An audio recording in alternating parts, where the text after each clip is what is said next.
She thought a simple fender bender would cost her a few $100s in repairs. She never imagined it would cost her everything she'd built to protect her son. When Maya's car kissed the bumper of a stranger's vintage coupe, she had no idea she was about to collide with one of the city's most powerful men, or that he harbored a devastating secret that made even the gentlest touch feel like betrayal. But what started as an accident in a grocery store parking lot would soon become a battle between two worlds, where a single mother's quiet life meets a billionaire's carefully controlled existence, and where one leaked photograph could destroy the fragile family she spent years trying to build. Some crashes leave scars that never heal, but others might just save the people brave enough to let love do the driving. If you're watching this story unfold, hit that subscribe button and tell me which city you're calling home tonight, because this tale of unexpected love is about to get a whole lot more complicated. The parking lot buzzed with Saturday morning shoppers. Maya Ellis pulled her worn sedan into a spot near the grocery store entrance. She glanced back at her 5-year-old son Noah, who was already unbuckling his booster seat. "Hold on, baby. Let me get the cart first," she said, stepping out into the warm spring air. Maya had learned to move quickly on weekends. Every minute counted when you were a single mom working full-time at the hospital. She grabbed a shopping cart and wheeled it back to her car. "Mama, can we get dinosaur nuggets?" Noah asked, sliding out of his seat. "We'll see," Maya replied, the same answer she gave for most of his requests. Her budget was tight, but she tried to say yes when she could. She was buckling Noah back into his booster when it happened. A runaway shopping cart rolled down the slight slope of the parking lot. Maya saw it coming and quickly stepped on her brake, but she was already moving backward. Her sedan bumped into something solid with a soft thud. Maya's heart dropped. Oh no. She put the car in park and looked in her rearview mirror. Behind her sat a beautiful classic car, cream colored with chrome that gleamed in the sunlight. And standing next to it was a tall white man in dark jeans and a gray button-down shirt. "Mama, what happened?" Noah asked. "Just a little bump, sweetie. Stay in your seat for me, okay?" Maya got out of her car, her hands already shaking. Car repairs meant money she didn't have. The man was walking around his car, looking at the damage. "I'm so sorry," she called out as she approached him. "I saw the cart coming and—" "It's okay," he said, looking up at her. He had kind eyes and brown hair that looked like he'd run his fingers through it. "These things happen." Maya looked at the cars. Her plastic bumper had a small crack, but his car only had a tiny scratch on the chrome bumper. Still, she knew classic cars cost a fortune to fix. "I have insurance," she said quickly. "I'll give you all my information." The man nodded. "Let me just check." "Mama!" Noah's voice cut through the air. Maya turned to see her son climbing out of the car. His dinosaur backpack caught on the door handle, and he stumbled forward toward the pavement. Without thinking, the man stepped forward and caught Noah before he could fall. His hands, she noticed he wasn't wearing gloves. Even though the morning was cool, steadied Noah gently but firmly. For a moment, all three of them froze. The man's face went pale. His hands trembled slightly as he held Noah's shoulders, but he didn't let go until Noah was steady on his feet. "Whoa there," the man said softly. "You okay, buddy?" Noah looked up at him with wide eyes. "I'm okay, thank you, mister." The man released him carefully and took a small step back. Maya noticed his hands were shaking now. "Thank you," Maya said, rushing to Noah's side. "That could have been bad." "No problem," the man replied, but his voice sounded different now, quieter. He was staring at his own hands like they belonged to someone else. Noah looked around the ground. "Where's Rex?" "Rex?" the man asked. "My dinosaur," Noah said sadly. "He fell out of my backpack." They all looked around. Maya spotted the small plush T-Rex under the classic car. "I've got it," the man said.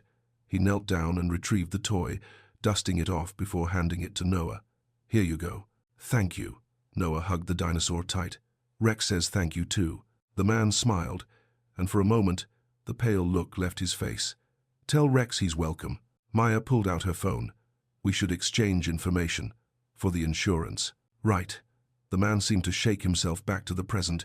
He reached into his pocket and pulled out his wallet. "I'm Evan Hart." Maya took his insurance card and gave him hers. As they stood there copying down numbers, Noah played with his dinosaur nearby.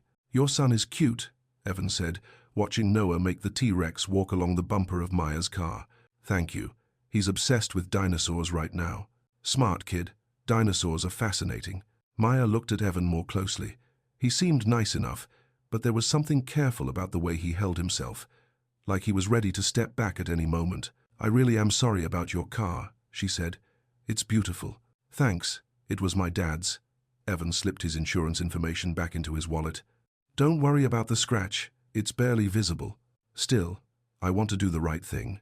A tow truck pulled into the parking lot, and the driver waved at Evan. "That's for me," Evan said. "I called while we were exchanging information. Just being cautious." The driver walked over and looked at both cars. "This the damage?" he asked, pointing at the tiny scratch. "Yeah," Evan said. "Car's fine to drive. You sure you want me to tow it?" Evan looked at his car, then at Maya. "Actually, you're right. It's fine." The driver shrugged and walked back to his truck. "Well," Maya said, "I guess we're all set then." "Looks like it." Evan watched as she walked Noah back to their car. "Bye, mister," Noah called, waving from his booster seat. Evan waved back. "Bye, Noah. Take care of Rex." Maya got into her car and started the engine. As she backed out carefully, she saw Evan in her rear-view mirror. He was standing next to his car, looking down at his hands. He flexed his fingers slowly, like he was testing them. It was strange. But then again, car accidents made everyone act a little weird. She drove away, and Evan watched until her car disappeared around the corner. The next day, Maya was finishing her lunch break when she saw him again. She worked at the front desk in the hospital's scheduling department. It wasn't her dream job, but it paid the bills and gave her good insurance for Noah. She was just settling back into her chair when she noticed a familiar figure walking through the main lobby. Evan Hart was walking toward her desk, carrying something small in his hand. "Excuse me," he said when he reached her. "I think this belongs to your son." He held out Noah's plush dinosaur, Rex. "Oh my goodness," Maya said, standing up. "Where did you find him?" "Under my passenger seat. Must have fallen when your son got out of his backpack yesterday." Maya took the dinosaur, noticing again that Evan's hands were bare. No gloves, no rings. His fingers looked like they belonged to someone who worked with computers more than cars. "Thank you so much," she said.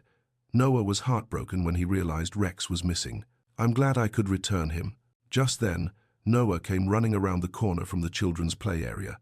Maya's friend Janelle was supposed to be watching him during her lunch break, but he must have seen Evan. "Mister, you found Rex." Noah threw his arms around Evan's legs before Maya could stop him. Evan went very still. Maya saw that pale look cross his face again, but instead of pulling away, he placed one hand carefully on Noah's head. "Hey there, buddy," Evan said quietly. "I found him in my car." Noah looked up at him. "Rex missed me. Thank you for bringing him back."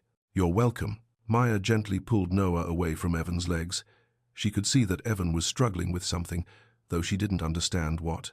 "Noah, say thank you, and let Mr. Hart go about his day." "Thank you, Mr. Hart," Noah said, hugging Rex tight. One of the volunteer women at the information desk leaned over to her friend. Maya caught part of what she whispered. "That's Evan Hart. You know, Hart Technologies." Maya's eyes widened. She looked at Evan again, really looked this time. Hart Technologies was one of the biggest employers in their mid-sized city. She'd seen his picture in the local business journal. Evan noticed her expression change. "It's not a big deal," he said quietly. "I had no idea yesterday. I prefer it that way." He glanced around the busy lobby. "Keeps things simple." Maya nodded, though she wasn't sure what to say. She'd just had a fender bender with one of the richest men in the city, and he was acting like it was nothing. "Mama, can I show Mr. Hart my dinosaur book?" Noah asked, pulling a colorful picture book from his backpack. "Mr. Hart probably has important things to do, baby." But Evan knelt down to Noah's level. "What kind of dinosaurs do you like best?" "T-Rex and Triceratops," Noah said, opening his book. "Look, this one has 3 horns." "That's a big Triceratops," Evan agreed. "Did you know they were plant eaters?" "Really? But they look so scary." "The biggest teeth don't always mean the most dangerous. Sometimes the scariest looking animals are actually the gentlest." Maya watched Evan's face soften as he talked to Noah. Whatever was bothering him seemed to fade when he focused on her son. "I like that," Noah said seriously. "Rex looks scary, but he's nice, just like you," Evan said, and Noah giggled. When Evan stood up, that careful look was back on his face. "I should let you get back to work." "Thank you again," Maya said, "for bringing Rex back and for being so kind to Noah. He's a good kid. You're doing something right." As Evan walked toward the exit, Maya called after him. "Mr. Hart?" He turned back. "If you're ever in the neighborhood and want to grab a coffee, there's a nice place across the street. As a thank you." Evan hesitated. "I'd like that, but I should tell you something first." "What?" "I don't really. I'm not good with physical contact. Handshakes, hugs, that kind of thing. I know it seems weird." Maya thought about how he'd frozen when Noah hugged him, but how he'd also been gentle with her son. "That doesn't seem weird to me," she said. "Everyone has things that make them uncomfortable. Most people don't understand." "I'm not most people." Evan looked at her for a long moment. "The coffee place across the street? Brewed Awakening. They have good pastries too. Would this afternoon work? Around 4? Maya checked the clock. Her shift ended at 3:30. "Perfect. I'll see you then." After Evan left, Maya sat back down at her desk. Janelle appeared with Noah, who was clutching Rex like his life depended on it. "Girl, was that who I think it was?" Janelle asked, taking the chair next to Maya's desk. "Evan Hart," Maya confirmed. "The Evan Hart. And he was playing with Noah?" He returned Noah's dinosaur. "It fell in his car yesterday during the accident." Janelle raised an eyebrow. "He could have had an assistant return it, or mailed it." Maya hadn't thought of that. "I guess. And now you're having coffee with him. As a thank you. He was really kind to Noah." Janelle lowered her voice. "Maya, honey, be careful. Rich men like that, they live in a different world." Maya looked out the lobby windows toward the coffee shop. "He seemed pretty down to earth to me." "I'm just saying, don't get too attached. Men like him don't usually stick around for single moms and dinosaur obsessions."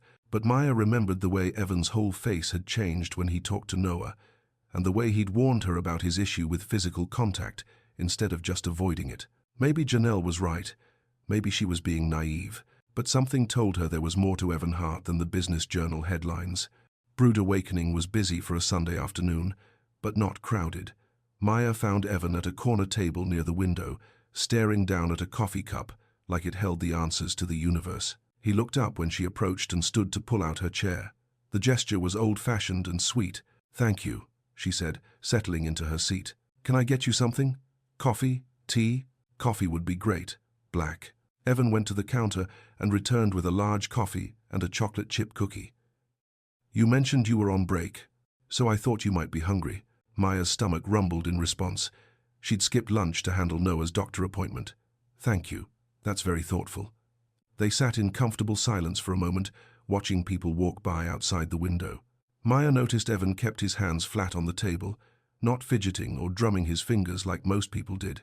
"Can I ask you something?" she said. "Sure. Earlier you said you have trouble with physical contact. Is that why you looked so, I don't know, surprised when Noah hugged you?" Evan nodded slowly. "I haven't been touched by anyone outside my family in about 20 years. Maya set down her coffee cup.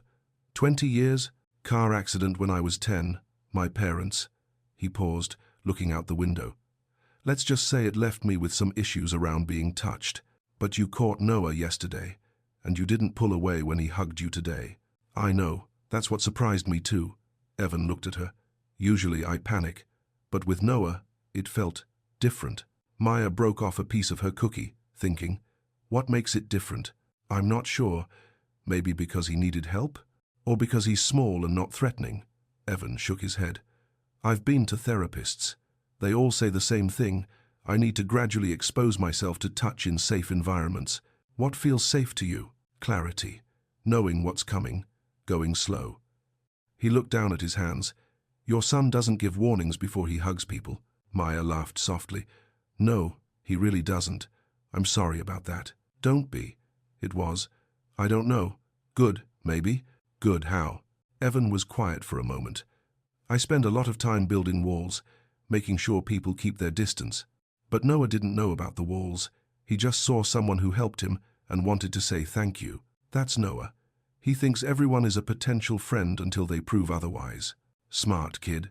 Maya studied Evan's face. He looked tired, like carrying those walls around was exhausting work. "What made you decide to tell me about the touch thing?" "I didn't want you to think I was being rude if we spent more time together. And," he hesitated, "and I wanted to be honest with you. Most people don't get a chance to understand before they judge." Maya felt something warm settle in her chest. "I appreciate that. Not many people would have said anything." Most people don't have car accidents with single mothers who invite them for coffee. Are you saying I'm not most people? Evan smiled, and Maya realized it was the first real smile she'd seen from him.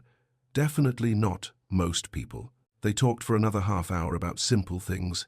Evan asked about Noah's dinosaur phase and Maya's work at the hospital.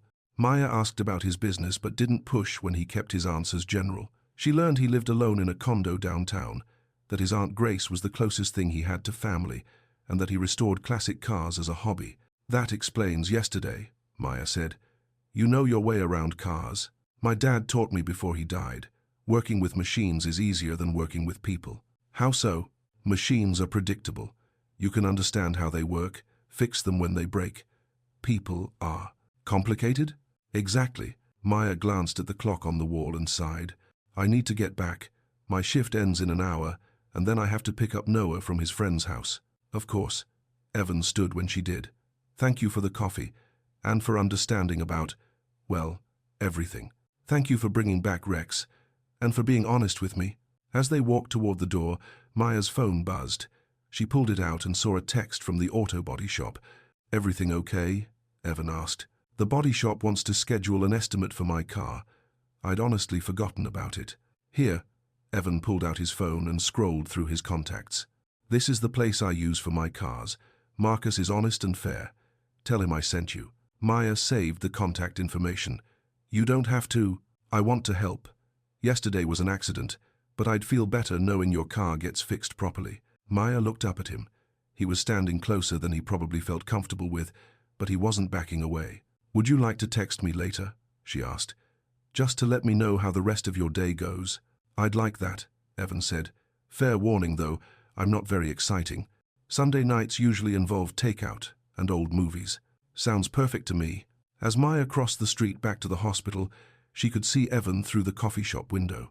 He was standing at their table, looking down at his hands again. But this time, instead of that distant expression, he looked almost hopeful.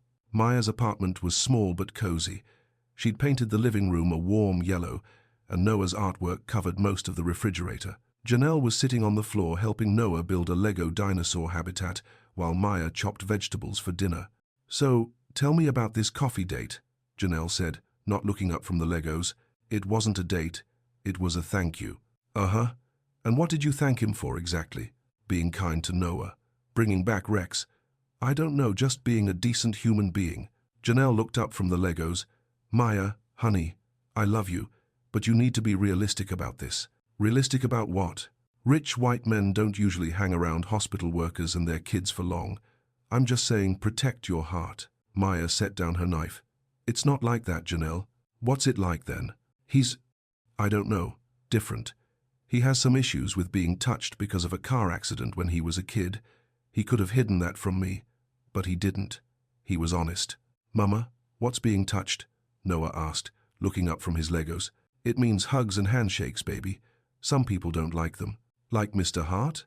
Maya and Janelle exchanged glances. How did you know that? Maya asked. He got very still when I hugged him, but he didn't push me away like Mrs. Peterson next door does. Mrs. Peterson was their elderly neighbor who didn't like children very much. Mr. Hart is different from Mrs. Peterson, Maya said carefully. I know. He's nice. Noah went back to his Legos. Is he going to come over for dinner? No, sweetie. Mr. Hart is just a friend. Maya's phone buzzed with a text message. Janelle gave her a look that said, I told you so, before Maya even read it. The text was from Evan. Marcus at the body shop is expecting your call tomorrow. I hope the rest of your day is going well. Thank you for the coffee and the conversation. Maya typed back, thank you for the reference. Having a good evening with Noah and my best friend. Hope your takeout and old movies are everything you wanted. Was that him? Janelle asked. He just sent me the contact information for the body shop at 7 o'clock on a Sunday night and thanked me for coffee. Janelle sighed. Maya, I'm not trying to be mean. You know that, right? I know. I just don't want to see you get hurt. Or Noah. That boy gets attached to people fast. Maya looked at her son, who was making dinosaur sound effects as he played. Janelle was right. Noah did get attached quickly, and he'd already mentioned Evan twice since they got home. Her phone buzzed again. Evan, is it okay if I text you during the week? I know you're busy with work and Noah. Maya stared at the message for a moment before typing. I'd like that. Fair warning though, my life isn't very exciting either. Most nights involve homework, bath time, and Disney movies. Evan. Sounds perfect to me. Maya set her phone down and went back to chopping vegetables. What did he say? Janelle asked. He wants to text during the week. And what did you tell him? That he could. Janelle shook her head but didn't say anything else.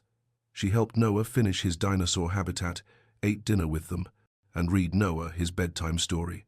After Noah was asleep, Maya and Janelle sat on the couch with tea. I'm not trying to ruin this for you, Janelle said quietly. I know you're not. I just think you should be careful. Rich men like that, they live in a different world. Their problems aren't our problems. Maybe. But his problem isn't that different from mine. What do you mean? Maya wrapped her hands around her mug. He's scared of being hurt. He builds walls to keep people at a safe distance. That's not exactly foreign to me. Janelle was quiet for a moment. That's true. But Maya, I know. I need to be smart about this. For Noah's sake, if not my own. That's all I'm saying. Just don't jump in with both feet right away. Okay? Since when do I ever jump in with both feet? Janelle laughed. Good point. You're the most cautious person I know when it comes to dating. I have to be. It's not just about me anymore. After Janelle left, Maya tucked Noah back in and then sat on her own bed with her phone. She stared at her text conversation with Evan for a long time before typing, "Thank you for being honest with me today. About the touch thing. Not everyone would have done that." His response came quickly, "Thank you for not making it weird. Most people either want to fix it or they run away." Maya. I'm not most people. Evan. No, you're definitely not. Maya set her phone on her nightstand and turned off the light. As she lay in the dark, she could hear Noah talking to Rex in his sleep, something about friendly dinosaurs and nice misters. Janelle was probably right to be cautious. Maya had Noah to think about, and she'd learned the hard way that not all men were good for children, even when they seemed nice at first. But something about Evan felt different. Maybe it was the way he'd been so careful with Noah, or the way he'd chosen honesty over convenience when he told her about his issue with touch. Or maybe it was simpler than that. Maybe it was the way he'd looked when he said her name, like it was something precious he wanted to hold carefully. Either way, Maya decided, she would take things slow, for Noah's sake and for her own heart. The next morning, Maya was getting ready for work when her phone rang. She didn't recognize the number. Hello? Is this Maya Ellis? The voice was professional but friendly. Yes, this is Marcus from Premier Auto Body. Evan Hart said you might be calling about some damage to your car. Maya glanced at the clock. It was barely 8 in the morning. He said you were expecting my call, but I was going to call later today. No problem. I'm an early riser. Evan asked me to take good care of you, so I wanted to reach out first thing. When can you bring the car in for an estimate? I work until 5 most days, so maybe this weekend? How about I come to you? I can look at it during your lunch break if you work near downtown. At the hospital? Perfect. I'm there at least twice a week for other customers. Say, noon today? Maya hesitated. This level of service wasn't normal for body shops she'd dealt with before. How much will the estimate cost? No charge. Evan's a good customer, and he said this was important to him. After Maya hung up, she stood in her kitchen wondering what exactly she'd gotten herself into. Evan Hart seemed determined to make things as easy as possible for her, which was either very kind or very suspicious. Her phone buzzed with a text from Evan. Marcus called you early, didn't he? He does that. Hopefully, it wasn't too early. Maya. It's fine. He's coming to the hospital at noon to look at my car. Evan. He's the best. Fair prices, honest work. If the repair costs more than a couple $100, let me know. Maya stared at that message. You don't need to pay for anything. I have insurance. Evan. I know. But I want to help if it's expensive. It was my car you hit. Maya. Technically, it was a runaway shopping cart that caused the whole thing. Evan. Details. Can I ask you something? Maya. Sure. Evan. Would you be interested in having dinner sometime this week? Nothing fancy. Just a chance to talk more. Maya felt that warm feeling in her chest again. I'd like that. But I should warn you I have a 5-year-old. Dinner plans are complicated. Evan. What if we did something that included Noah?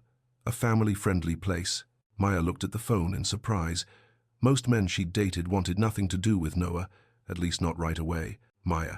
You want to have dinner with both of us? Evan. if that's okay with you. Noah seems like good company. And honestly, I think I'm more comfortable around him than most adults. Maya, because kids don't expect handshakes? Evan, among other things. Can I think about where to take a 5-year-old dinosaur expert and get back to you? Maya, absolutely. Maya finished getting ready for work with a smile on her face. Maybe Janelle was wrong. Maybe some people really were different than she expected. Then again, it was only Monday morning. There was plenty of time for things to go wrong. But for now, Maya decided to enjoy the feeling that something might actually go right for once. Marcus from the body shop was exactly what Evan had promised, honest and thorough. He looked at Maya's car during her lunch break and gave her an estimate that was much lower than she'd expected. 150, maybe 200 at most, he said, making notes on his clipboard. The crack is clean and the paint isn't damaged. Should be good as new. That's it? Maya asked. That's it. Evan said you might be worried about the cost, but this is minor stuff. After Marcus left, Maya texted Evan, "Much better than I thought. Thank you for the recommendation." Evan, "Good. I'm glad it's not expensive. Have you thought about dinner?" Maya, "I have. Noah usually eats around 6, so anywhere family-friendly would work." Evan, "What about Wednesday? There's a place called Benny's that has a kids' menu and a sandbox area. Would that work?" Maya smiled. He'd clearly done research. "That sounds perfect. Noah will love the sandbox." Wednesday evening, Maya changed clothes 3 times before settling on jeans and a blue sweater. Nothing fancy, but nice enough for dinner out. "Where are we going again?" Noah asked, clutching Rex as they walked to the car. "To have dinner with Mr. Hart, remember? He's the man who found Rex in his car. The nice mister who knows about dinosaurs." "That's right. Is he your boyfriend?" Maya nearly tripped over her own feet. "No, baby. He's just a friend." "Okay. Can I bring Rex?" "Of course." Benny's restaurant was busy but not crowded. Maya spotted Evan. Immediately, he was sitting at a corner table, looking slightly nervous. When he saw them coming, he stood and waved. "Mr. Hart." Noah ran ahead of Maya and stopped just short of throwing himself into another hug. Instead, he held up Rex.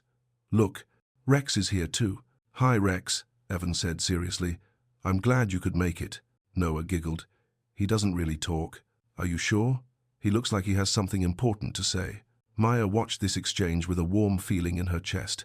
Evan was naturally good with Noah, but she could see he was also trying asking questions, getting down to Noah's eye level when he spoke to him. "How was your day?" Evan asked Maya as she sat down. "Long. We had 3 doctors call in sick, so the schedule was chaos. How about you?" "Boring meetings mostly. The most interesting part was researching restaurants that have sandboxes." The waitress came over, and Noah immediately asked if they had dinosaur nuggets. When she said they did, he beamed like Christmas had come early. "What kind of nuggets are those?" Evan asked. "They're shaped like dinosaurs," Noah explained. "T-Rex and Stegosaurus and Triceratops. Do they taste like dinosaurs?" Noah thought about this seriously. "I don't think so. They taste like chicken. That's probably for the best. Real dinosaurs might be tough to chew." Maya ordered a salad, and Evan got a burger. When the food came, Noah arranged his dinosaur nuggets on his plate, like they were having a meeting. "What are they talking about?" Evan asked. "Rex wants to know if you have any dinosaurs at your house." Evan considered this. "Tell Rex I don't have toy dinosaurs, but I have some books with dinosaur pictures, and I think there might be dinosaur bones at the museum." "Real bones?" Noah's eyes went wide. "Real bones? Maybe we could go look at them sometime, if your mama thinks that's a good idea." Maya felt a flutter of something that might have been hope or might have been nervousness. That sounds like fun. After dinner, Noah played in the sandbox while Maya and Evan talked at their table. The sandbox was fenced in and visible from where they sat, so Maya could keep an eye on him while they had adult conversation. "Can I ask you something?" Maya said. "Sure. Earlier, when Noah almost hugged you again, you handled it really well. Is it getting easier?" Evan looked out at Noah, who was building an elaborate sandcastle. "A little, maybe. With him, anyway. I think it's because he's not trying to prove anything or get something from me. He's just genuine. That's Noah. What you see is what you get." "It's refreshing." Evan turned back to Maya. "Can I ask you something now?" "Okay. Noah's father, is he in the picture?" Maya had been expecting this question eventually. "His name is Tom. We were together for 3 years, but we split up when Noah was 2. Tom sees him every other weekend and Wednesday nights. That must be hard, co-parenting with an ex. It has its moments. Tom's not a bad guy, we wanted different things. He wasn't ready to be a family man, and I was already a family woman. Evan nodded. Does he mind you dating? I don't date much, so it hasn't come up. Tom and I have an understanding. Noah comes first, everything else comes second. That makes sense. Maya studied Evan's face. Does that bother you? That Noah has another father? No. It sounds like you're both putting Noah first, which is what matters. Evan paused.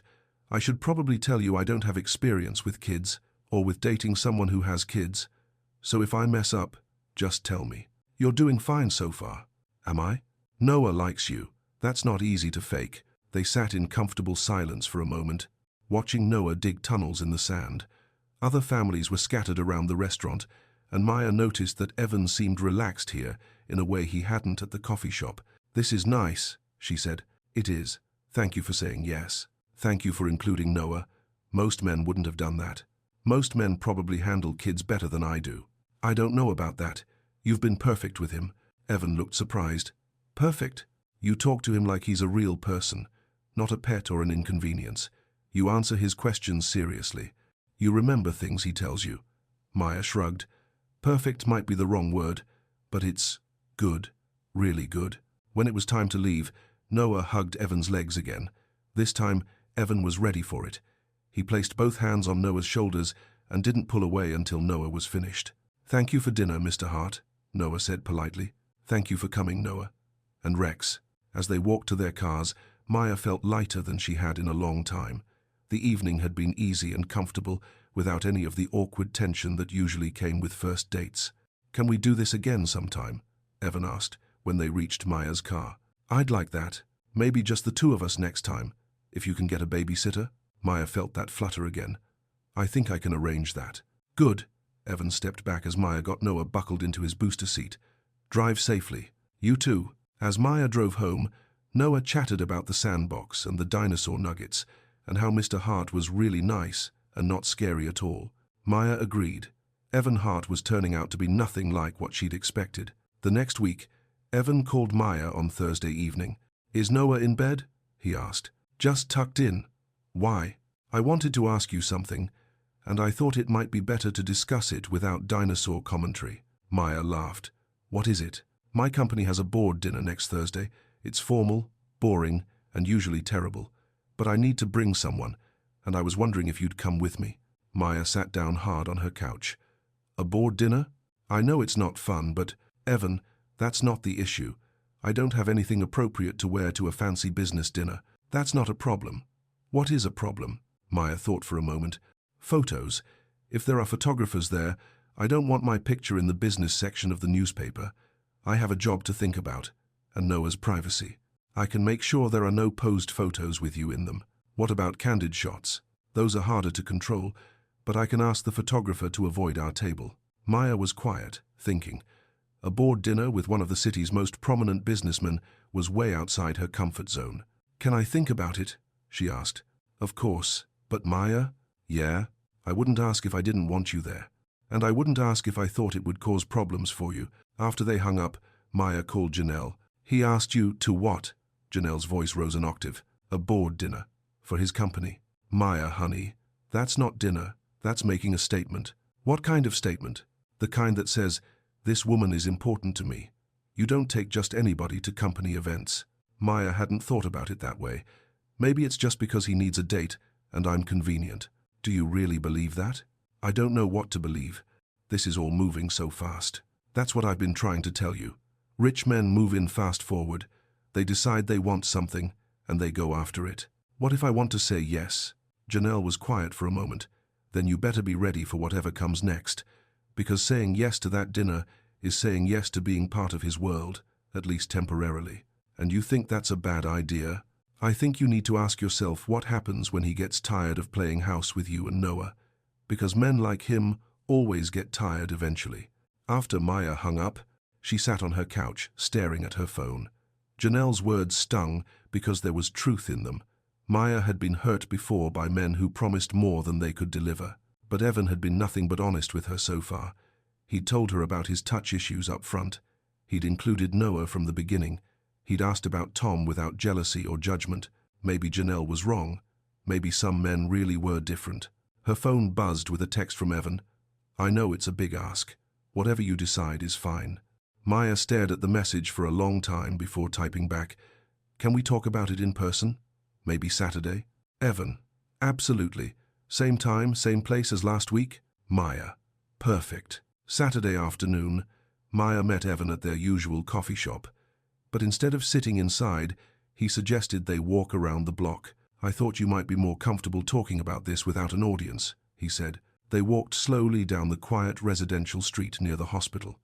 Maya noticed that Evan kept a careful distance between them, close enough to talk comfortably, far enough that they wouldn't accidentally brush hands. "I've been thinking about the dinner," Maya said. "And? I'm nervous about it. Not because of you, but because of what it might mean. Janelle thinks I'm getting in over my head." "Janelle might be right." Maya looked at him in surprise. "That's not what I expected you to say. I don't want to lie to you, Maya. Going to that dinner with me will get you noticed. People will want to know who you are, what you do, how we met. Some of them will be nice about it, and some won't." "What do you mean?" "I mean, there are people in this city who think they know what's best for me, and a single mother who works at the hospital might not fit their idea of an appropriate +1. Maya stopped walking. "Then why are you asking me?" Evan stopped too. "Because I don't care what they think. Because you're the first person in years who talks to me like I'm just a regular person instead of a bank account. And because," he paused, "because I like you, Maya. I like Noah. I like the way you make me feel like maybe I'm not as broken as I thought." Maya felt her heart do something complicated in her chest. "You're not broken, Evan. Some days I feel like I am. We all feel like that sometimes." They started walking again. Maya could see their coffee shop up ahead, which meant their loop was almost finished. "If I say yes," she said, "what would that look like? What do I need to know?" "It's cocktail hour starting at 6, dinner at 7, formal dress, but not ball gown formal. Maybe 20 people, total board members and their spouses, a few department heads. I'd pick you up at 5:30, have you home by 10. And no photos?" "No posed photos. I'll talk to the photographer about candids." Maya thought about Noah, who would be with Tom that night anyway. She thought about her black dress hanging in the back of her closet, the one she'd bought for job interviews and never had a chance to wear. "Okay," she said. "Okay, you'll think about it more."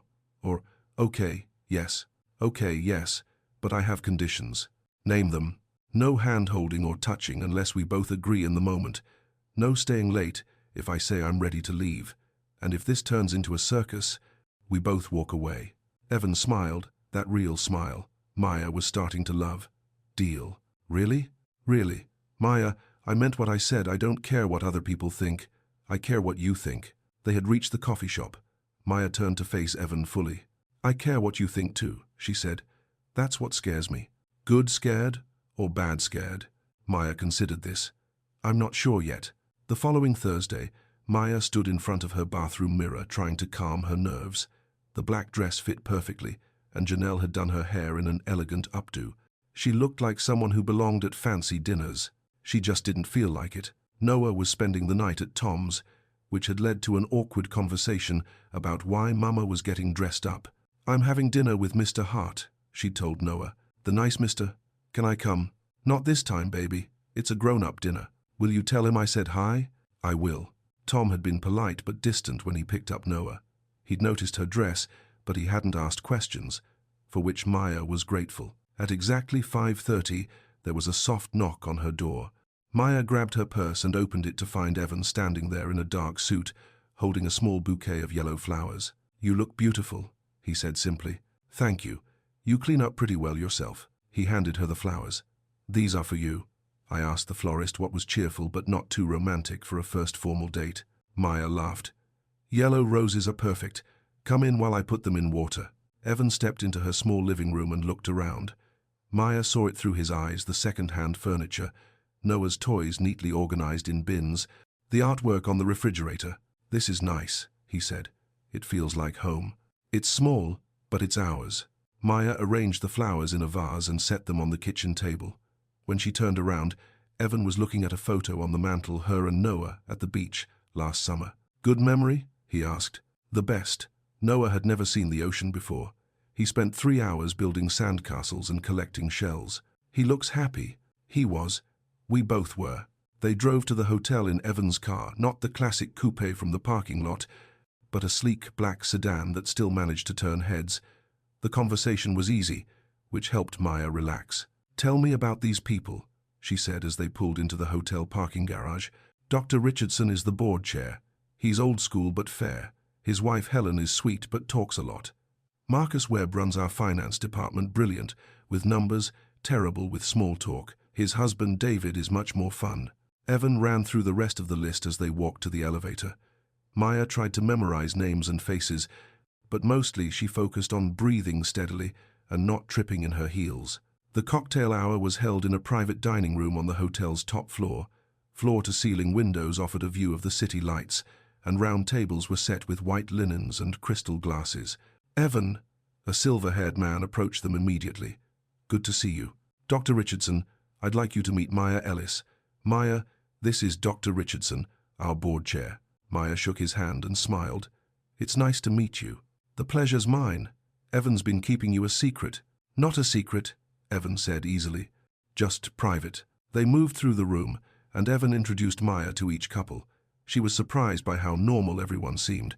She'd expected stuffiness and judgment, but most people were simply curious and friendly. "What do you do, Maya?" asked Helen Richardson as they stood near the windows. "I work in scheduling at City General Hospital." "How wonderful. That must be challenging work." "It can be, but I enjoy it. Every day is different." "And how did you meet our Evan?" Maya glanced at Evan, who was standing close enough to hear but not close enough to make her feel crowded.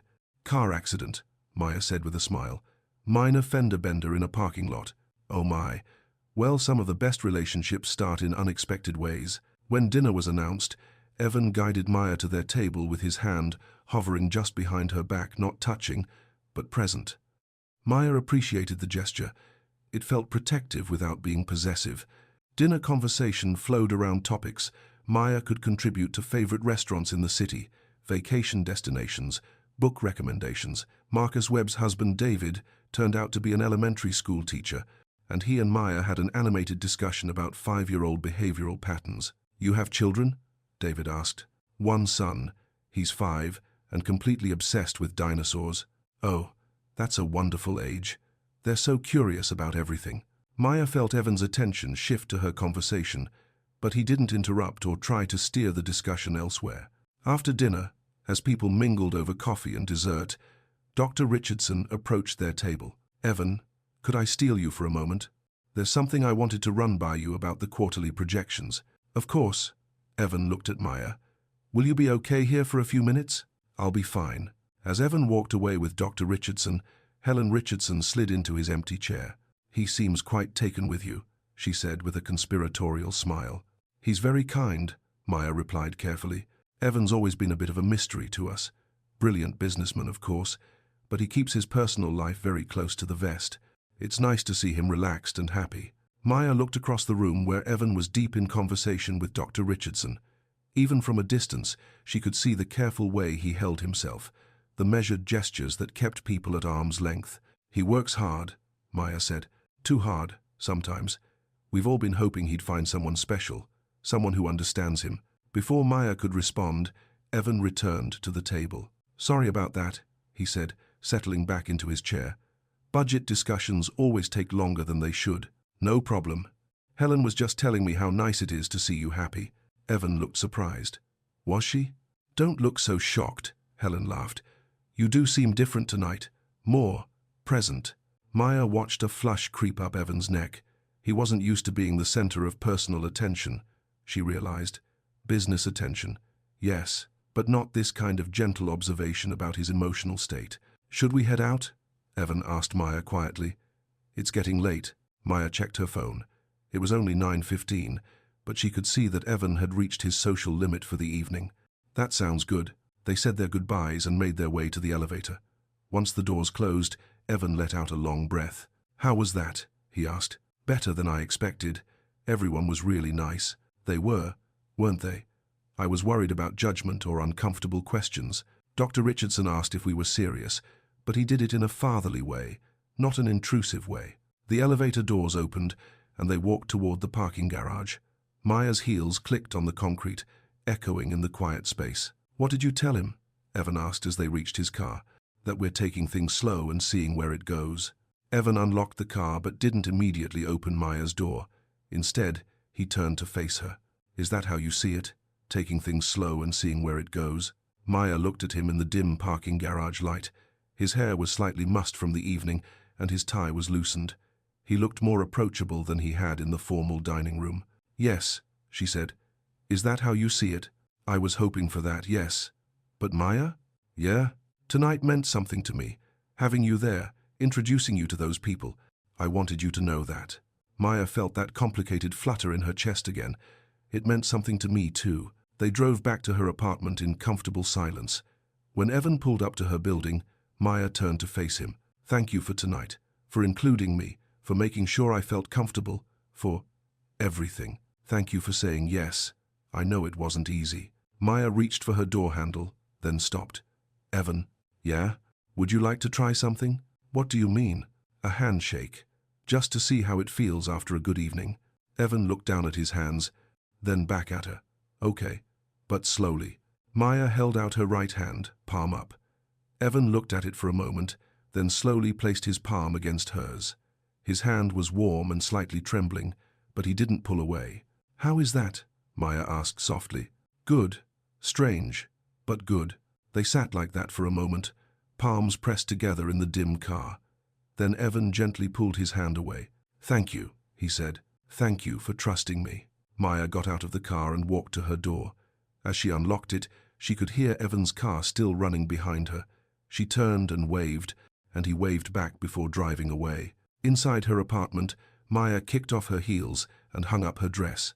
The yellow roses looked cheerful on her kitchen table, and she smiled every time she looked at them. Her phone buzzed with a text from Evan. "Thank you for tonight. Sleep well." Maya typed back, "Thank you for a perfect evening. Sweet dreams." As she got ready for bed, Maya felt hopeful in a way she hadn't in a long time. Tonight had gone better than she'd dared to expect. Evan had been attentive without being clingy, proud to have her there without making her feel like a trophy. Maybe Janelle was wrong about rich men and their motives. Maybe some people really were exactly what they seemed to be. Maya fell asleep thinking about the warmth of Evan's hand in hers and the way he'd smiled when Dr. Richardson called him happy. The next week passed in a blur of text messages and phone calls. Evan sent Maya pictures of dinosaur exhibits he saw online, and Maya sent him photos of Noah's latest Lego creations. They talked every evening after Noah went to bed, covering everything from favorite books to childhood fears to plans for the weekend. On Saturday, they met at the community park with Noah. Evan had brought a bag of sandbox toys and a field guide to local plants, which made Noah beam with excitement. "Look, Mr. Hart," Noah called from the sandbox. "I made a dinosaur habitat." Evan knelt down in the sand, not caring about his genes, and examined Noah's creation seriously. "This is impressive work. Tell me about the different sections." Maya watched from a nearby bench as Noah gave Evan a guided tour of his sand creation. Tom was supposed to pick Noah up in an hour for his weekly visit, which meant this was a short play date. But Evan didn't seem to mind. He was completely focused on Noah's chatter about plant-eating versus meat-eating dinosaurs. "Maya?" She turned to find Tom approaching the bench. He was early. "Hey," she said, standing up. "You're not supposed to be here for another hour. Change of plans. Mom wants to take Noah to the movies, and the early show works better." Tom looked toward the sandbox, where Evan was now helping Noah dig a water feature. "That him?" "That's Evan." Tom studied Evan for a moment. "He doesn't look like what I expected." "What did you expect?" "I don't know. More intimidating, I guess. He's sitting in a sandbox." Maya laughed. "That he is. Noah seems comfortable with him. They get along well." Tom was quiet for a moment, watching Evan and Noah work together on the sand habitat. "Maya, I need to ask you something, and I don't want you to take it the wrong way." "Okay. This thing with the rich guy, how serious is it?" "I don't know yet." "Why?" "Because Noah's getting attached. He talks about Mr. Hart constantly when he's with me. Mr. Hart likes dinosaurs. Mr. Hart has a nice car. Mr. Hart brought him a book about fossils." Maya felt a flutter of worry. "Is that a problem?" "It's not a problem unless this guy disappears in a few weeks. Then it becomes my problem when Noah asks me why his new friend went away. Before Maya could respond, Noah came running over to them. "Daddy," he threw himself into Tom's arms. "Look what Mr. Hart and I built." Tom hugged Noah, then looked at the elaborate sand creation. "That's amazing, buddy. Did you do all that yourself?" "Mr. Hart helped. He knows about erosion and drainage and stuff. Come meet him." Noah grabbed Tom's hand and pulled him toward the sandbox. Maya followed, her stomach tight with nervousness. "Mr. Hart, this is my daddy," Noah announced. "Daddy, this is Mr. Hart. He's really nice and he knows about dinosaurs." Evan stood up, brushing sand off his knees. He didn't extend his hand, which Maya appreciated. She hadn't told Tom about Evan's touch issues. "It's nice to meet you," Evan said. "Noah's told me a lot about you." "Same here," Tom replied. He looked at Evan carefully, but not unfriendly.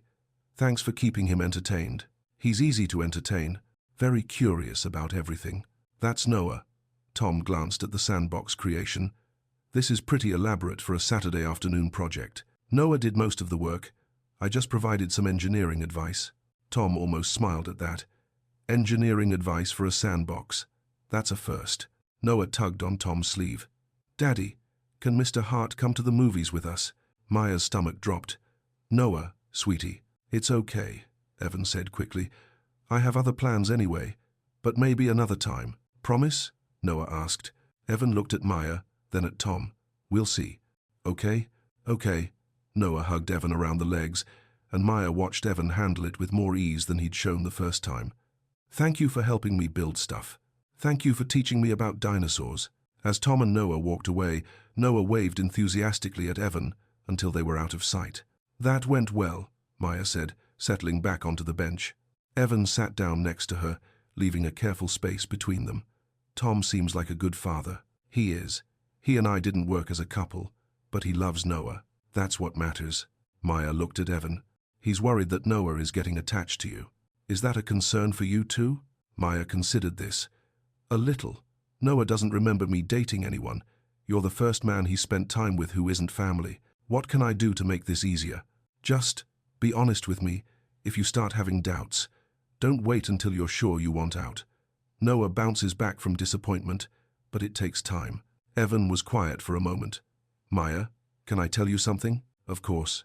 I've never been in a relationship that involved a child before. I don't know the rules or the right way to handle things, but I'm not going anywhere unless you want me to. What if you change your mind? Then I'll be honest with you about it.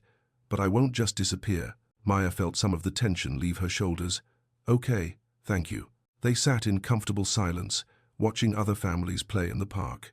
The afternoon was warm, and Maya felt more relaxed than she had all week. "Can I ask you something?" Evan said. "Sure. Would you be interested in having dinner again next week? Just the two of us?" "I'd like that." "Good. Because I have something I want to talk to you about." "Something good or something serious?" "Both, I think." Maya looked at him curiously, but Evan just smiled and changed the subject to Noah's upcoming school science fair. As they walked back to their cars an hour later, Maya wondered what Evan wanted to discuss. The serious tone in his voice suggested it was important, but for now, she was content to enjoy the warm afternoon and the easy companionship of someone who seemed to genuinely care about both her and Noah. Whatever Evan wanted to talk about could wait until next week. Maya was just finishing her lunch break on Tuesday when her phone buzzed with an urgent text from Janelle. "Check the neighborhood blog now." Maya opened her browser and navigated to the local community website. At the top of the page was a photo that made her stomach drop.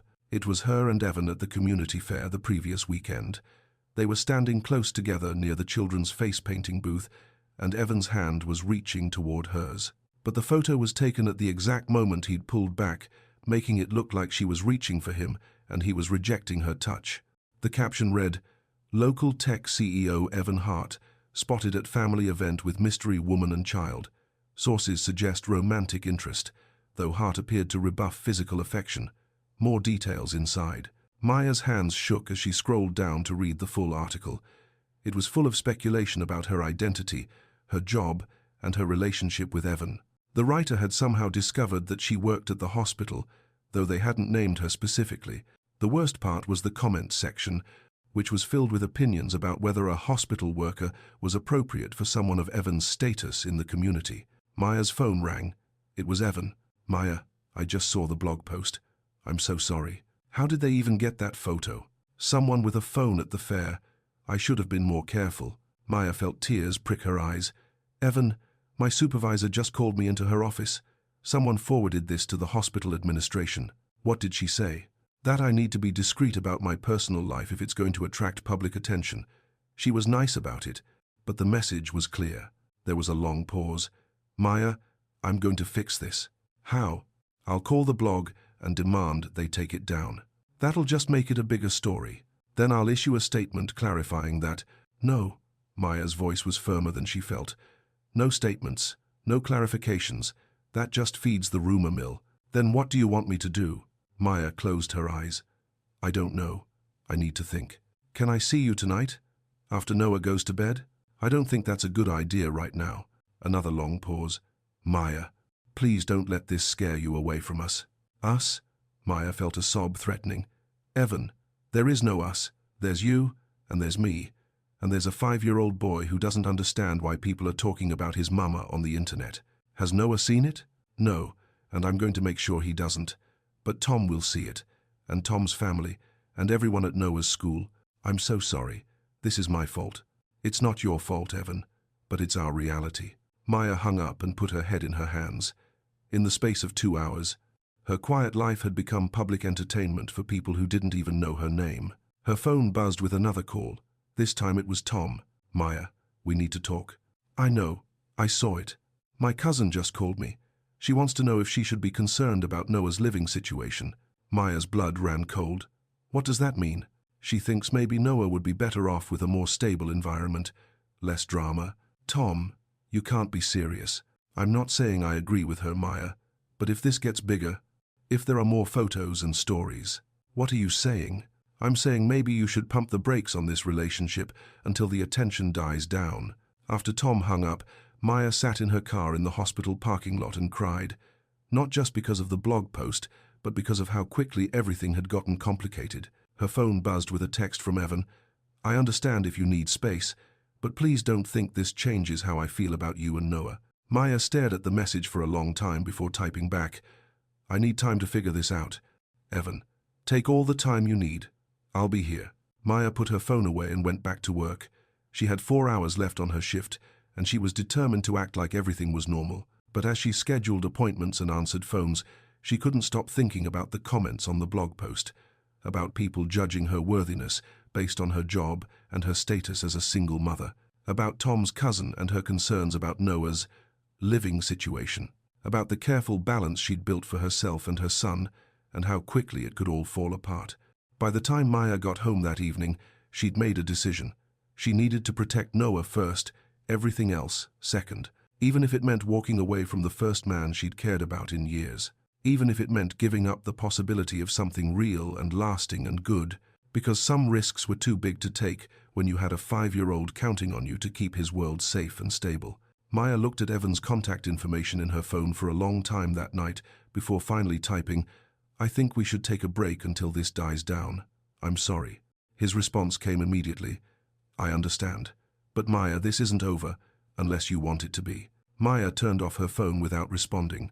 Sometimes understanding wasn't enough. Sometimes even the best intentions couldn't bridge the gap between two very different worlds.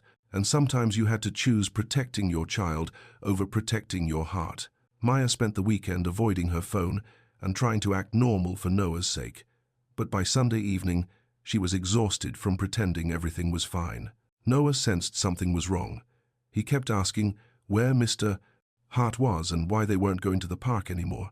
Mr. Hart is busy with work, baby, Maya told him for the 3rd time that day. But he said we could go see the dinosaur bones at the museum. Maybe another time. When? Maya's heart ached. I don't know, Noah. Monday morning brought a surprise. Maya was getting ready for work when her phone rang. It was an unknown number, but she answered anyway.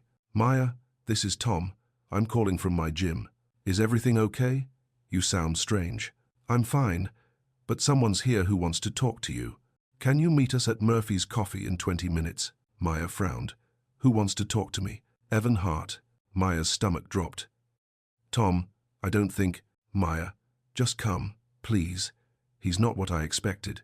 Against her better judgment, Maya found herself walking into Murphy's Coffee 20 minutes later. Tom and Evan were sitting at a corner table, and both men stood when they saw her. "Thank you for coming," Evan said quietly. Maya looked between the two men. "What's this about?" "Sit down," Tom said. "Please." Maya sat across from Evan, with Tom beside her. Evan looked tired, like he hadn't been sleeping well.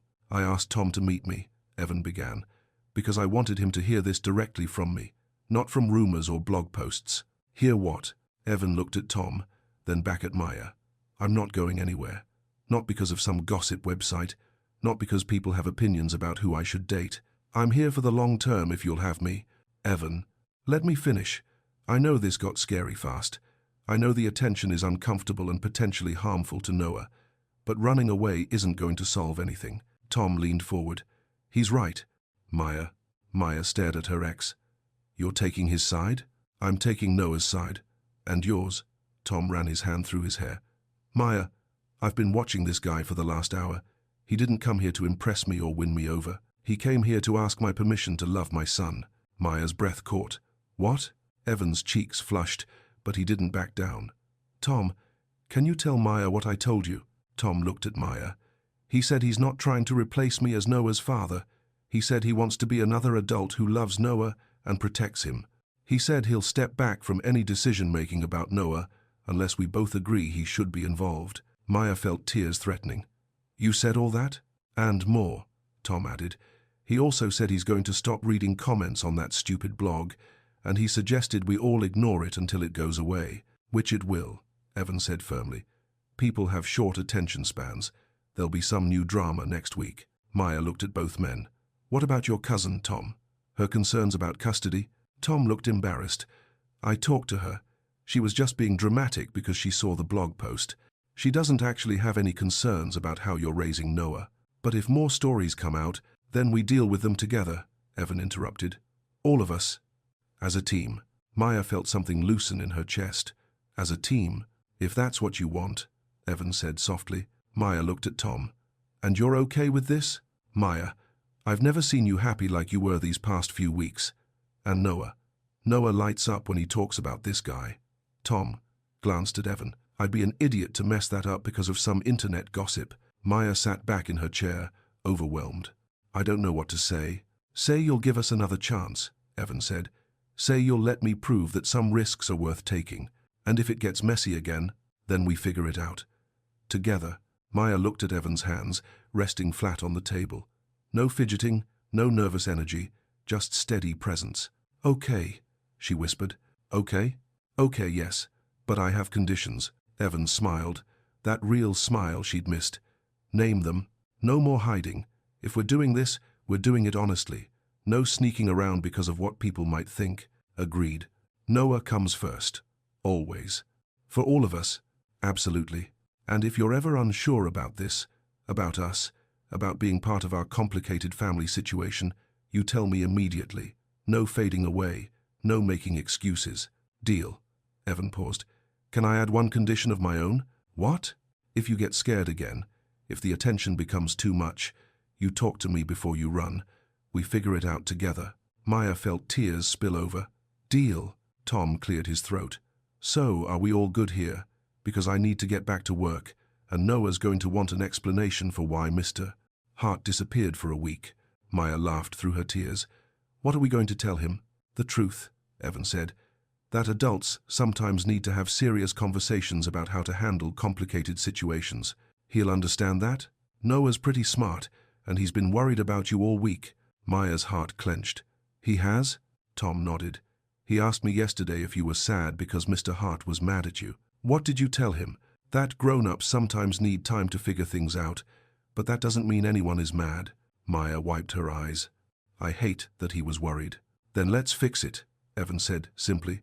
That afternoon, Maya picked Noah up from school as usual, but instead of going straight home, she drove to the community park. "Why are we here, Mama?"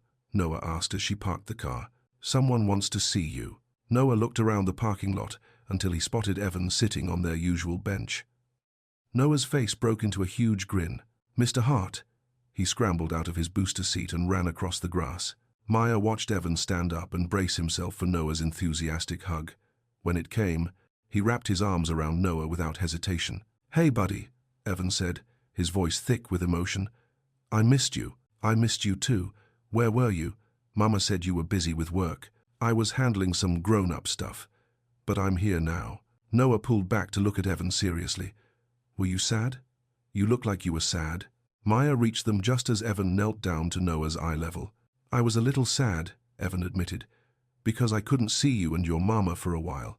"Why not?" Evan glanced at Maya, who nodded encouragingly. "Sometimes when adults care about each other people like to talk about it. And sometimes that talking can get loud and uncomfortable." Noah considered this. "Like when Mrs. Peterson talks loudly about people in the hallway." "Exactly like that. So your mama and I needed to figure out how to handle the loud talking." "Did you figure it out?" "We did. And we decided that what other people say doesn't matter as much as what we know is true." "What do we know is true?" Evan smiled. "We know that I care about you and your mama very much, and that you're stuck with me if you want to be." "I want to be stuck with you." Maya felt tears threatening again. Evan was so natural with Noah, so honest without being scary. "Good," Evan said, standing up, "because I brought something for you." He pulled a small wrapped package from his jacket pocket. Noah tore off the paper to reveal a book about local dinosaur fossils. "This is about dinosaurs that lived right here where we live," Evan explained. "I thought maybe we could plan that museum trip we talked about." "Really? When?" Evan looked at Maya. "This weekend, if your mama says it's okay." "Can we, Mama? Please." "I think that sounds perfect," Maya said. As Noah settled onto the bench to flip through his new book, Evan and Maya walked a few steps away. "Thank you," Maya said quietly, "for not giving up, for talking to Tom, for everything. Thank you for giving me another chance." "Evan, about what Tom said earlier, about you asking permission to love Noah. Too much, too fast." Evan looked worried. "No, just, are you sure? Loving someone else's child is complicated. It's messy and hard, and there are no guarantees." Evan was quiet for a moment, watching Noah examine his book. "Maya, I haven't felt like I belonged anywhere in 20 years, but when I'm with you and Noah, everything feels possible. What if we hurt you? What if you don't?" Maya looked at this man who'd been brave enough to face her ex-husband, honest enough to tell a 5-year-old the truth about grown-up problems, and patient enough to wait for her to stop being scared. "Okay," she said. "Okay, what?" "Okay, let's try this. The real version. No hiding, no backing down when things get complicated." "Are you sure?" Maya looked at Noah, who was showing his book to a passing dog walker with pure enthusiasm. She thought about Tom's words earlier, about how happy she'd been these past few weeks, about how Evan had shown up consistently, authentically, without trying to be anything other than exactly who he was. "I'm sure." Evan smiled and held out his hand. Not for a handshake, but just an offer. Maya took it, and they stood together watching Noah make friends with a golden retriever while explaining the difference between herbivores and carnivores. It felt like a beginning. The following Thursday, Noah's school held its monthly family night. Parents and kids gathered in the classrooms for games, crafts, and informal socializing. Maya usually enjoyed these events, but tonight she was nervous. It would be the first public appearance she and Evan made together since the blog post. And while the online drama had largely died down, Maya wasn't sure how the other parents would react to seeing them together. "You don't have to come," Maya had told Evan when she mentioned the event. "I want to come, if you want me there." "I do, but it might be awkward." "Then it'll be awkward. We'll handle it." Now, as Maya and Noah approached the school entrance, Maya spotted Evan's car in the parking lot. He'd arrived early, as planned, to give her a chance to gauge the room before they were seen together. Inside, the hallways buzzed with activity. Families moved between classrooms, and children's artwork covered every available wall space. Maya found Noah's kindergarten room and immediately spotted Evan standing near the craft table, talking to Noah's teacher, Mrs. Martinez. "Mr. Hart." Noah broke away from Maya and ran to Evan. "Hey, Noah, ready to show me your classroom?" "Yes. Come see my desk and my reading corner and my art project." Maya watched Evan follow Noah around the room, asking questions about the daily schedule and listening intently to Noah's explanations of classroom rules. A few other parents glanced their way, but most were focused on their own children. Maya. She turned to find Jennifer Walsh, another single mom from Noah's class. Jennifer's daughter Sophie was Noah's best friend. "Hi Jen, how are you?" "Good. Sophie's been talking about Noah's Mr. Hart for weeks. Is that him?" Jennifer nodded toward Evan, who was now kneeling beside Noah's desk while Noah showed him a science worksheet. "That's him. He's not what I expected from all the gossip." Maya tensed. "What kind of gossip?" "Oh, just the usual small-town stuff. Rich guy, single mom, blah, blah, blah. But honestly, he looks like he actually likes kids." Sophie said Noah told her that Mr. Hart helped him build a dinosaur habitat in the sandbox. "He's very good with Noah. That's what matters, right? Sophie's father hasn't seen her in 2 years, so I'm always happy when Noah talks about having positive male role models." Maya relaxed slightly. Maybe she'd been overthinking the potential drama. The evening continued smoothly. Evan participated in a craft project making paper plate dinosaurs, helped Noah and Sophie build block towers, and joined a group of parents discussing the upcoming school fundraiser. Evan Hart. I'm Jim Peterson, Sophie's grandfather. An older man approached their table during snack time. Maya recognized him. He picked up Sophie sometimes and always seemed friendly. "Nice to meet you," Evan replied. "Sophie talks about Noah all the time, and Noah talks about you. The kids seem to think you're pretty great. They're easy to impress. I just answer questions about dinosaurs." Jim laughed. "That's all it takes at this age. My wife and I have been watching you with Noah tonight. You're a natural." "Thank you. Noah makes it easy." "Good to see Maya happy too. She's a wonderful mother, works hard, deserves someone who appreciates that." Evan looked at Maya, who was helping Noah clean up glue sticks. "I definitely appreciate that." As the evening wound down, Maya found herself standing in the hallway with Evan while Noah said goodbye to his friends. "That went well," Evan said. "Better than I expected. I was worried about judgment or uncomfortable questions. People mostly just seem to care that Noah is happy and well cared for, which he is, thanks to you." Maya looked around the hallway filled with family photos and children's artwork. This is Noah's world. School events, play dates, birthday parties. It's not very glamorous. It's perfect. Even when it means standing in elementary school hallways on Thursday nights instead of business dinners. Evan smiled. Especially then. As they walked to their cars, Noah chatted about everything he'd shown Mr. Hart and all the crafts they'd made together. "Can Mr. Hart come to the next family night too?" Noah asked, as Maya buckled him into his booster seat. "If he wants to and he's not busy with work." "I want to," Evan said immediately. "Save me a seat at the craft table." Noah giggled. "You can sit by me and Sophie. We'll teach you how to make friendship bracelets." After Evan drove away, Maya sat in her car for a moment before starting the engine.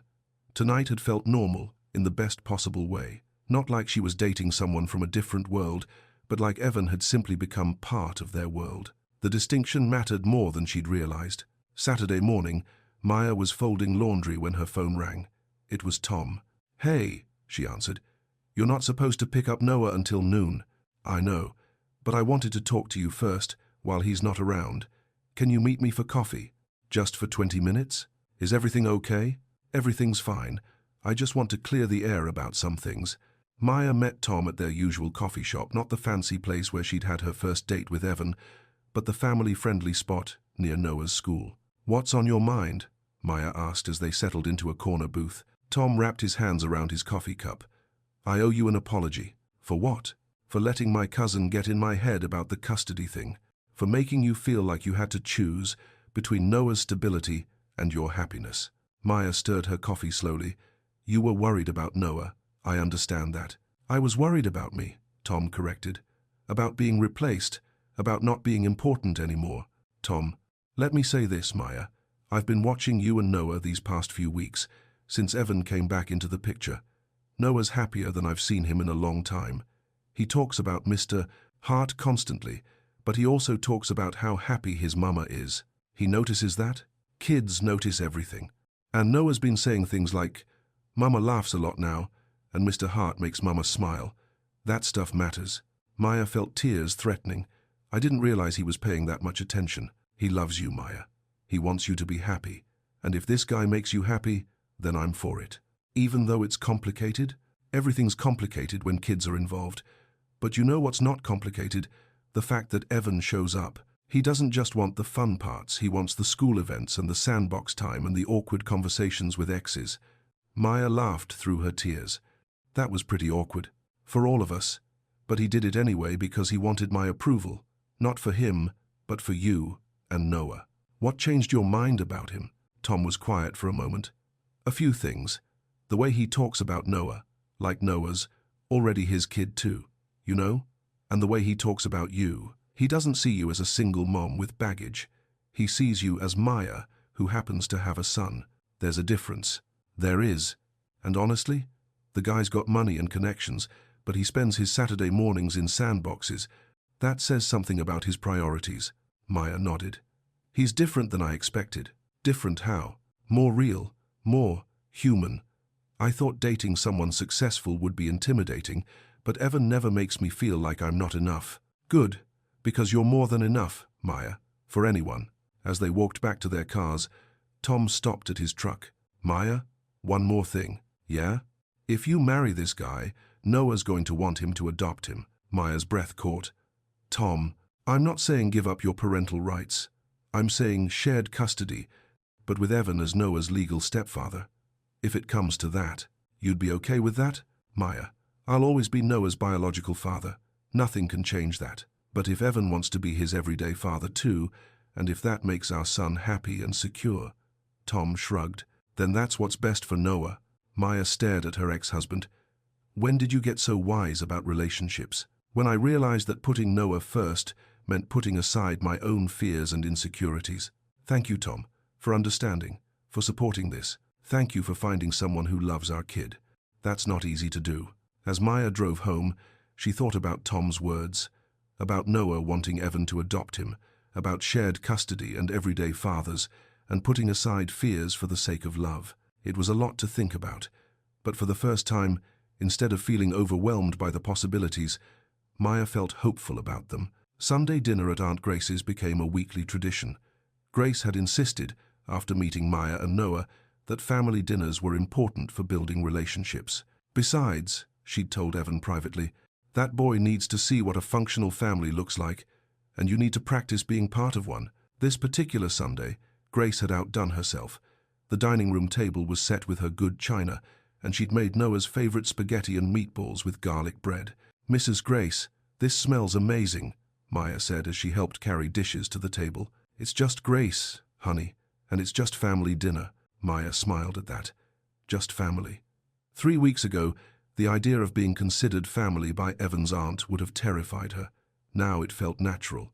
Noah was in the living room with Evan, both of them on the floor building an elaborate Lego dinosaur museum. Their conversation drifted into the kitchen. Mr. Hart, when we get married, will you teach me to drive your car? Maya dropped the serving spoon she'd been holding. When we get married? Evan's voice was careful. Yeah, Mama said people who love each other get married. And you love Mama, and Mama loves you. So when you get married, will you teach me to drive? Maya felt Grace's hand on her arm. Breathe, honey, Grace whispered. Let's see how Evan handles this. Well, Evan said thoughtfully, if your Mama and I ever decided to get married, you'd be too young to drive for a while yet. But when you're old enough, yes, I'd teach you to drive. Really. Even the fancy car. Especially the fancy car. That was my dad's car, and dads are supposed to teach their kids important things like driving. Maya's breath caught at Evan's choice of words. Are you going to be my dad? Noah asked. There was a long pause. Maya found herself holding her breath. That would depend on a lot of grown-up things, Evan said finally. But Noah, if your mama and I got married, I'd be honored to be your stepdad. You'd still have your biological dad, who loves you very much. But you'd also have me. Like having two dads? Exactly like that. Cool. Grace squeezed Maya's arm. That boy's got good instincts. Maya wiped her eyes with a dish towel. He's 5 years old. He doesn't understand what he's asking, doesn't he? Maya, that child has been watching you and Evan for months. Kids know when adults belong together. It's too soon to be talking about marriage. Is it? Or are you just scared? Before Maya could answer, Evan appeared in the kitchen doorway. Everything okay in here? Maya looked at him, really looked. His hair was mussed from lying on the floor with Noah, and he had a small Lego brick in his hand. He looked happy and relaxed, and completely at home. Everything's perfect, Maya said, and meant it. Over dinner, Noah regaled them with stories from school, while systematically deconstructing his spaghetti into individual components: noodles, sauce, and meatballs eaten separately. "Noah, you're supposed to eat them together," Maya said gently. "I like them better this way." "Mr. Hart, do you eat your food together or separate?" Evan considered this seriously. "Depends on the food. Spaghetti I eat together, but I always eat the filling out of Oreos before I eat the cookies." "Me too. Mama thinks that's weird." "Your mama probably eats Oreos the normal way because she has more self-control than we do." Noah giggled. "What's self-control?" "It's when you do the smart thing instead of the fun thing," Grace explained. "Oh, then I don't have very much self-control." "Neither do I," Evan confessed. "That's why your mama is good for both of us." After dinner, while Grace and Maya cleaned up the kitchen, Evan and Noah settled on the couch with Noah's dinosaur book. Maya could hear Evan reading aloud, doing different voices for different dinosaurs, making Noah laugh. "He's going to be a good father," Grace said quietly. "He's not Noah's father, isn't he?" "Maya, honey, that man has been showing up for that boy for months. He goes to school events. He remembers Noah's interests. He disciplines gently when needed. What else does being a father involve? Legal responsibility, financial obligation, long-term commitment. And you don't think Evan would take on all of those things?" Maya was quiet for a moment. "I think he would. That's what scares me." "Why does that scare you?" "Because what if I'm not enough? What if he gets tired of playing house and realizes he wants something simpler?" Grace turned to face Maya fully. "Honey, let me tell you something about my nephew. Evan has never brought a woman to family dinner. Ever. He's never talked about someone the way he talks about you. And he's certainly never let anyone touch him the way he lets you and Noah." "What do you mean?" "I mean that boy has spent 20 years building walls to keep people at a safe distance, and you and Noah walked right through those walls, like they were made of paper." Maya looked into the living room, where Evan was now lying on the floor, while Noah used his back as a table for building Legos. "He's different with us," Maya admitted. "He's himself with you, the real Evan, not the careful businessman he shows everyone else." "Grace, can I ask you something?" "Of course. Do you think this is moving too fast? Noah talking about marriage, Evan talking about being his stepdad." Grace smiled. "Honey, I've been watching Evan his whole life. He doesn't do anything without thinking it through completely. If he's talking about being Noah's stepfather, he's already decided he wants to be Noah's stepfather." "And you think that's a good thing?" "I think it's the best thing that's happened to this family in 20 years. As they drove home that evening, Noah fell asleep in his booster seat clutching a small toy dinosaur that Grace had given him. Maya glanced back at his peaceful face in the rearview mirror. "He had a good time tonight," she said to Evan, who was following her home to make sure they got there safely. "He did. So did I." "Evan, about what Noah said earlier, about marriage and you being his stepdad. Too much too fast?" Maya pulled into her parking spot and turned off the engine. Evan parked next to her and came around to help her carry the sleeping Noah upstairs. Once Noah was tucked into bed, Maya and Evan sat on her couch with cups of tea. "It's not too fast," Maya said finally. "It's scary, but it's not too fast." "What's scary about it?" "Everything. Noah getting attached to the idea of you being his stepdad. You realizing what you'd be signing up for with a 5-year-old. Me trusting that this is real and lasting." Evan set down his tea and turned to face her. "Maya, can I tell you something?" "Always. 3 months ago, I thought I'd spend the rest of my life alone. Not by choice, just because I couldn't figure out how to let people close enough to matter. And now? Now I can't imagine my life without you and Noah in it. I don't want to imagine it." Maya felt tears welling up. "Evan, I'm not asking you to marry me tonight. I'm just asking you to believe that this is real for me, that you and Noah aren't some experiment or phase I'm going through." "How do I know for sure?" Evan reached for her hand, and Maya let him take it. His palm was warm and steady against hers. "Because I'm here. Because I keep showing up. Because when Noah asked me about being his stepdad, my first thought wasn't panic. It was how lucky I'd be to have him call me dad." Maya looked at their joined hands. "And when he asked about marriage, my first thought was how lucky I'd be to call you my wife." Maya's breath caught. "Evan, someday, Maya, when you're ready, when Noah's ready, when it feels right for all of us. But someday." Maya looked at this man who'd learned to trust her with his deepest fears, who'd won over her ex-husband and her 5-year-old son, who'd shown up consistently and honestly, even when things got complicated. "Someday sounds perfect," she whispered. Evan smiled and brought their joined hands to his lips, pressing a gentle kiss to her knuckles. For the first time in years, Maya felt like she was exactly where she belonged. Monday morning brought an unexpected phone call to Maya's work line. "Maya Ellis? This is Dr. Richardson from Heart Technologies." Maya's stomach dropped. "Dr. Richardson, hello. I hope you don't mind me calling you at work. Evan gave me your number, said it would be okay to reach out directly.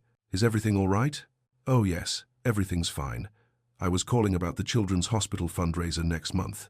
The board has decided to make it our primary charity event this year, and we're looking for someone to help coordinate with the hospital staff." Maya was confused. "I'm sorry, I don't understand. Evan suggested you might be interested in helping with the coordination. You know the hospital, you understand how things work there, and you have experience with fundraising events." "I do." Dr. Richardson chuckled. "Well, Evan says you do. He mentioned you've organized several successful events for your son's school." Maya thought about the spring carnival she'd helped plan and the book fair she'd coordinated. Hardly major fundraising experience, but she had learned a lot about logistics and volunteer management. "Dr. Richardson, can I ask why you're offering this to me?" "Honestly, because Evan speaks very highly of your organizational skills and your understanding of what the hospital needs, but also because we think it would be good to have someone involved who genuinely cares about the mission, not just the tax benefits." Maya felt a flutter of excitement. Working on a major fundraiser would be a challenge, but it would also be an opportunity to do something meaningful for the pediatric ward, where she'd spent so many hours when Noah was younger. What would the position involve? Part-time coordination, mostly evenings and weekends. Working with our event planning committee, liaising with hospital administration, managing volunteer recruitment. The pay is competitive, and it could lead to a permanent position in our community outreach department if things go well. Maya's heart raced. A better job, meaningful work, and a chance to contribute to something important. "I'm very interested," she said. "When would this start?" "Next week, if you're available. Can you come in Thursday afternoon to meet with the committee?" After Maya hung up, she sat at her desk in a daze. A new job opportunity had just fallen into her lap, and she was pretty sure Evan had orchestrated the whole thing. Her phone buzzed with a text from him. "How was your morning?" Maya typed back, "Interesting. Dr. Richardson called me." Evan, "Good, interesting, or bad interesting?" Maya, "We need to talk tonight, after Noah's in bed." Evan, "Should I be worried?" Maya, "No, but we need to discuss boundaries around job offers and professional opportunities." There was a long pause before Evan responded, "I may have overstepped. I'll explain tonight." That evening, after Noah was asleep, Evan came over with takeout and an apologetic expression. "Before you say anything," he began, "I want you to know that I didn't create this opportunity for you. It's a real position that the board was going to fill with someone." Maya sat across from him at her kitchen table. "But you recommended me. I mentioned that you might be qualified. Dr. Richardson made his own decision to call you. Evan, I appreciate the thought, but I can't accept a job just because I'm dating you. What if you're genuinely qualified for it?" "Am I?" Evan pulled out a folder from his bag. "This is the job description. Read it and tell me what you think." Maya read through the requirements. Event coordination experience, customer service skills, attention to detail, ability to work with volunteers, knowledge of hospital operations, and flexibility with scheduling. "I do meet most of these qualifications," she admitted. "You meet all of them. Maya, you've organized 3 major events for Noah's school in the past year. You work with difficult customers and complex scheduling every day. You know how the hospital works better than anyone on our board.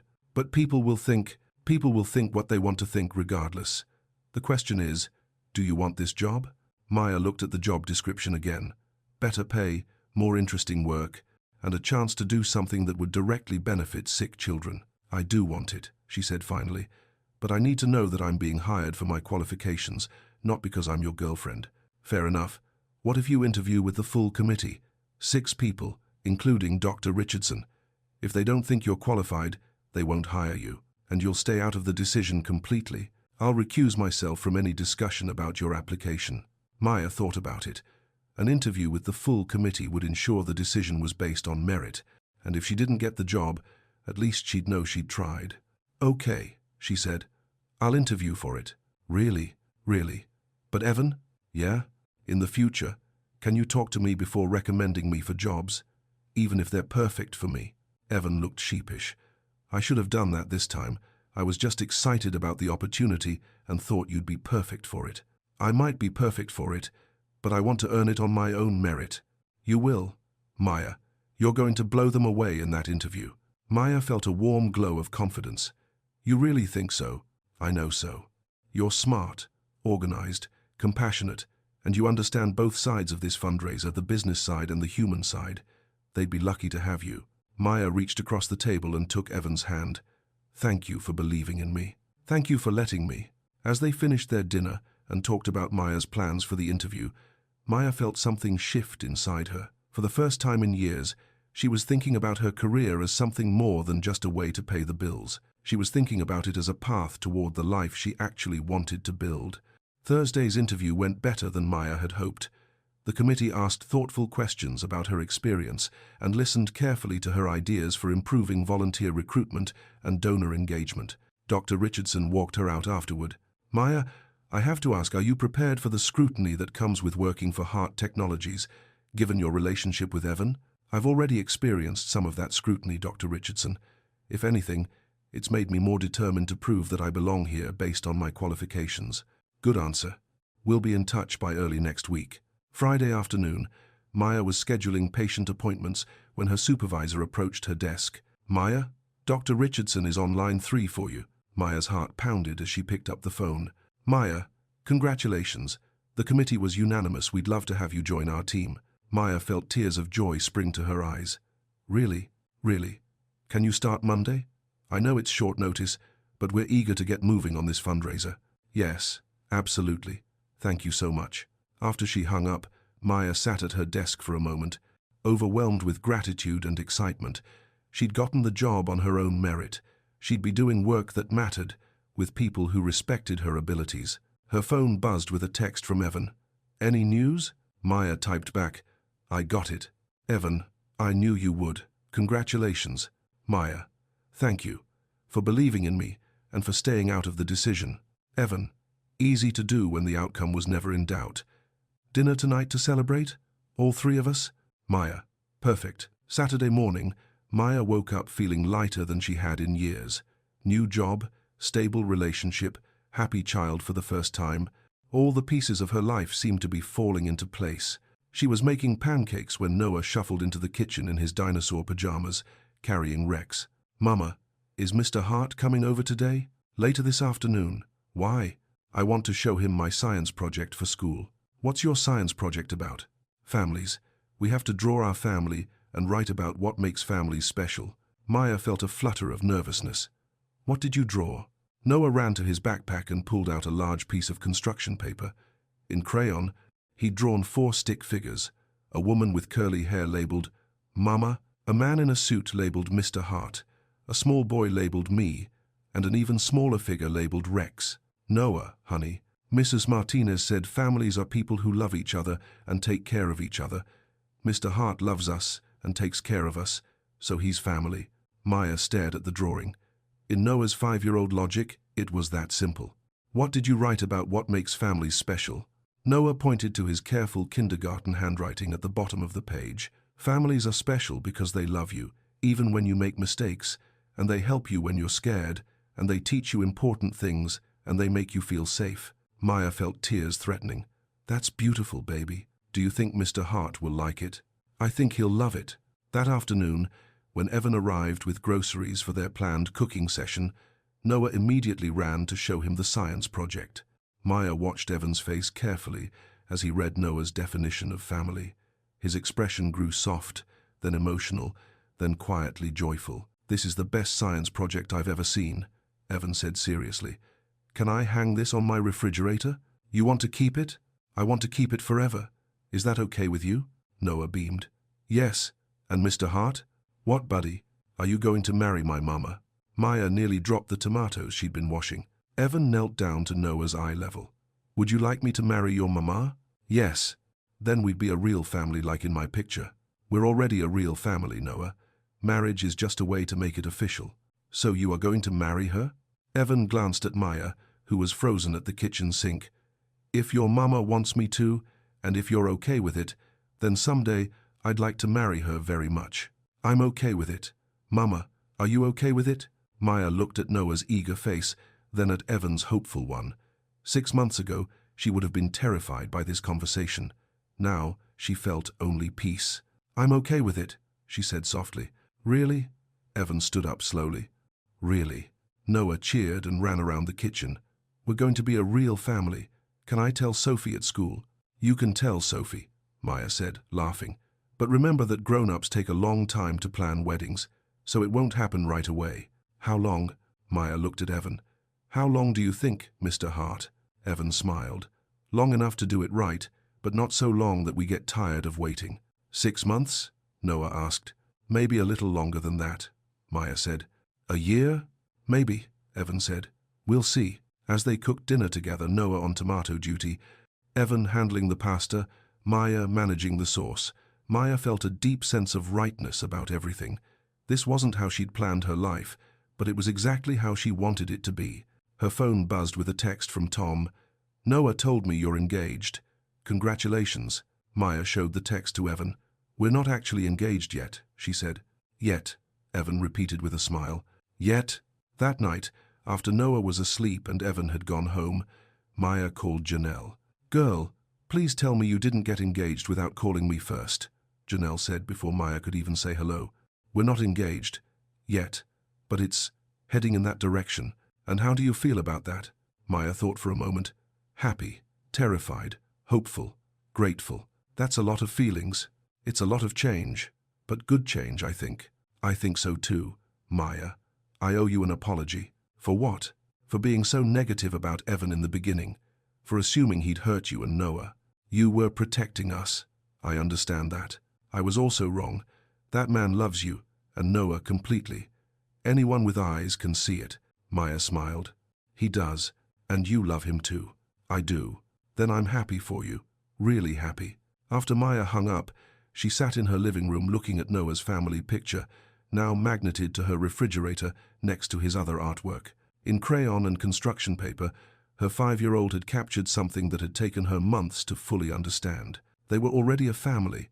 Marriage would just make it official, and for the first time in her adult life, Maya was ready for official. 6 months later, on a warm Saturday morning in the community park, where they'd spent so many afternoons together, Evan got down on one knee in front of Maya and Noah. The ring was simple and beautiful, a single diamond on a platinum band, but Maya barely noticed it because she was looking at Evan's face, which was full of joy and love and certainty. "Maya Ellis, will you marry me? Will you let me be Noah's stepdad? Will you let us be the family we've already become?" "Yes," Maya said, laughing through happy tears. "Yes to all of it." As Evan slipped the ring onto her finger, Noah threw his arms around both of them. "Now we're officially a family," he announced to the entire park. Maya looked at her son, then at her fiancé, then at the park where it had all started, with a runaway shopping cart and a small boy's hug. Sometimes the best families weren't the ones you planned for. Sometimes they were the ones that chose you back. The end.